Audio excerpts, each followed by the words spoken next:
بسم اللہ الرحمن الرحیم۔ السلام علیکم ورحمۃ اللہ وبرکاتہ۔ پیارے بچوں، آج کی کہانی ایک نیک دل لڑکے علی کے بارے میں ہے۔ ایک چھوٹے سے گاؤں میں ایک نیک لڑکا علی رہتا تھا۔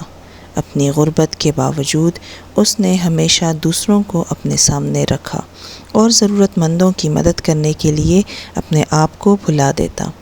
اس کی بے لوثی اور ہمدردی نے اسے پورے گاؤں میں عزت اور تعریف حاصل کی۔ ایک دن گاؤں میں شدید طوفان آیا اور ایک مالدار تاجر کا گھر گر گیا۔ علی نے اپنی جان خطرے میں ڈال کر تاجر کے اہل خانہ کو بچایا۔ تاجر نے علی کی بہادری پر شکر گزار ہو کر اسے انعام کے طور پر ایک بڑی رقم کی پیشکش کی، لیکن علی نے یہ کہتے ہوئے انکار کر دیا کہ میں نے صرف وہی کیا جو کسی بھی انسان کو ایسی صورتحال میں کرنا چاہیے۔ سوداگر علی کی عاجزی اور مہربانی سے حیران رہ گیا۔ اسے رسول اللہ صلی اللہ علیہ وآلہ وسلم کی حدیث یاد آئی، جس کا مفہوم ہے ہر احسان کا عمل صدقہ، چاہے وہ صرف مسکراہٹ ہو یا نرم کلام۔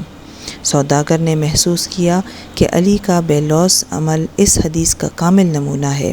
اس نے اپنی خود غرضی پر شرمندگی محسوس کی اور علی کی مثال سے متاثر ہو کر اپنے طریقے بدلنے کا فیصلہ کیا۔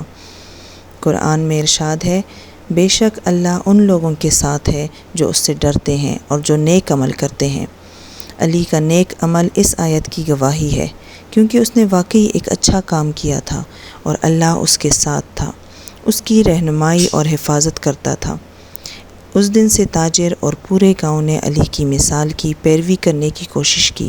پوری برادری میں رحمدلی اور ہمدردی پھیلائی۔